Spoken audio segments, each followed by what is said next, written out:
नमस्कार. आजचे चिंतनमध्ये आपले स्वागत आहे. आज आपण एका अशा विषयावर बोलणार आहोत ना, जो अगदी गेम चेंजर ठरू शकतो.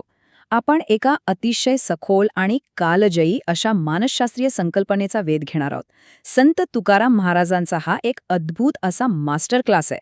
होय, शेकडो वर्षांपूर्वीचा मास्टर क्लास, जो आजच्या या रोजच्या धावपळीच्या आणि तणावपूर्ण जीवनात आपल्याला एक अगदी नवी दिशा दाखवू शकतो.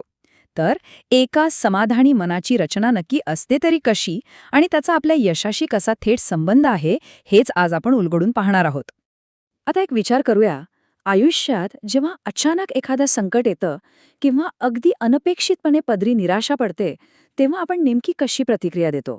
हा प्रश्न कधी स्वतःला विचारून पाहिलाय का आपण? बघा, आपण सगळेच जण आयुष्यात कधी ना कधी अशा वळणावर उभे असतोच, जिथे गोष्टी अजिबात आपल्या मनासारख्या घडत नाहीत. अगदी कोलमडून जायला होतं.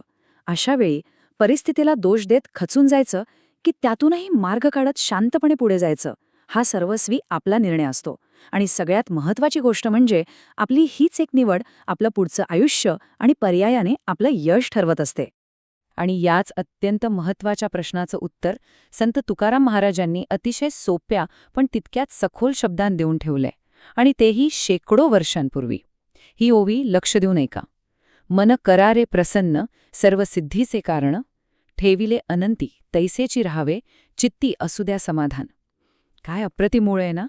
वरवर पाहता कदाचित हे केवळ एखादं आध्यात्मिक वाक्य किंवा परिस्थितीला शरण जाणं वाटू शकतं. पण जर आपण जरा बारकाईने विचार केला तर वास्तवात हे यश मिळवण्याचं एक अत्यंत सक्रिय आणि अचूक असं सूत्र आहे. परिस्थितीचा स्वीकार करून मनाची शांती टिकवणं हा आपला कमकुवतपणा अजिबात नाहीये, तर तीच आपली सर्वात मोठी आणि सकारात्मक ताकद कशी बनू शकते, हेच या वाचनातून स्पष्ट होतं, जेणेकरून आपण स्वतःला अधिक चांगल्या प्रकारे घडवू शकू. चला तर मग आता याच्या अगदी मुळाशी जाऊया आणि यातल्या 4 प्रमुख पायऱ्या समजून घेऊया. पहिली पायरी म्हणजे आपलं मन नेहमी प्रसन्न आणि आनंदी ठेवणं. दुसरी पायरी आपल्याला सांगते की हे प्रसन्न मनच सर्व सिद्धी म्हणजेच यश, उपलब्धी आणि प्रगती मिळवण्याचं मुख्य कारण आहे. तिसरी आणि अत्यंत महत्त्वाची पायरी म्हणजे अनंत, म्हणजेच ईश्वराने जसं ठेवलं आहे तसंच राहणं.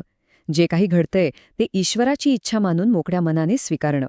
आणि चौथी पायरी, मनात नेहमीच समाधान आणि संतोष असू देणं. आता यातनं खरोखरच लक्षवेधी गोष्ट कोणती माहितीये?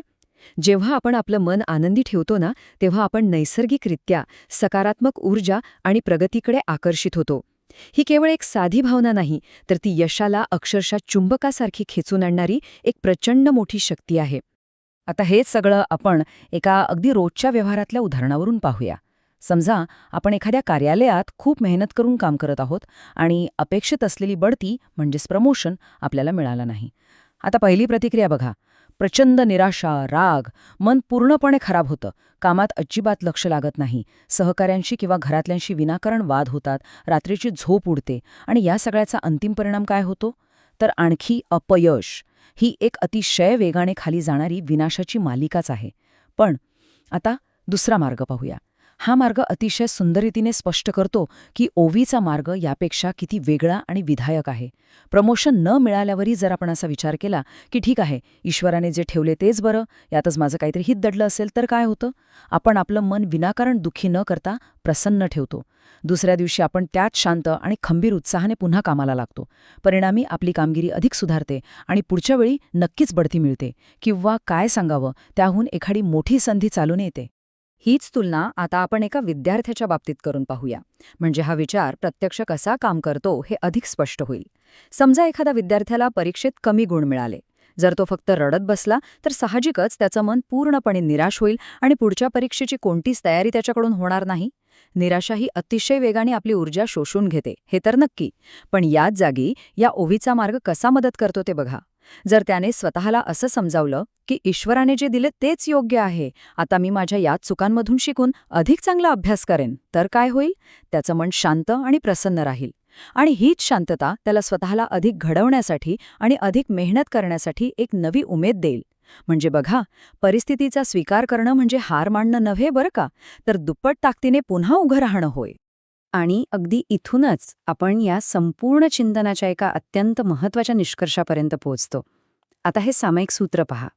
प्रसन्न मन अधिक ईश्वरातील समाधान बरोबर सर्वसिद्धी. ऐकायला किती साधं वाटतं ना, पण हे अत्यंत साधं, कायम लक्षात राहण्यासारखं आणि जगात कुठेही लागू पडणारं असं हे सूत्र आहे. जेव्हा आपण हे सूत्र आपल्या दैनंदिन जीवनात खऱ्या अर्थाने वापरतो, तेव्हा आपण सतत तक्रार करणं सोडून देतो आणि जे खरोखर आपल्या हातात आहे, म्हणजे आपले प्रयत्न, त्यावर लक्ष केंद्रित करतो. हा दृष्टिकोन आपल्याला आतून इतका मजबूत बनवतो ना, की कोणतीही बाह्य परिस्थिती आपल्याला सहज विचलित करू शकत नाही.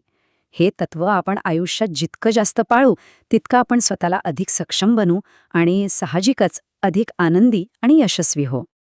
तर शेवटी जाता जाता हा एक प्रश्न नक्कीच विचार करण्यासारखा आहे. उद्या जेव्हा आपल्यासमोर एखादं अनपेक्षित आव्हान उभं राहील, तेव्हा आपण नक्की कोणत्या प्रकारची मानसिकता निवडणार आहोत? आपण निराशेच्या अंधारात हरवून जाणार आहोत, की संत तुकाराम महाराजांच्या या शेकडो वर्ष जुन्या, तरीही आजही तितक्याच अचूक ज्ञानाचा आधार घेऊन आपलं मन प्रसन्न ठेवणार आहोत? मन प्रसन्न ठेवा, समाधान मानून राहा, हा केवळ एखादा सुविचार नाहीये, तर ती परिस्थिती स्वीकारून स्वतःला अधिक सक्षम बनवण्याची एक अत्यंत सुंदर कला आहे. आणि ही कला आत्मसात करून आपण आपलं आयुष्य नक्कीच अधिक सुंदर आणि यशस्वी बनवू शकतो. यावर नक्की विचार करा. आणि हो, पुन्हा भेटूया अशाच एका नव्या आणि सखोल विषयासोबत. तोपर्यंत नेहमीप्रमाणे मन प्रसन्न ठेवा.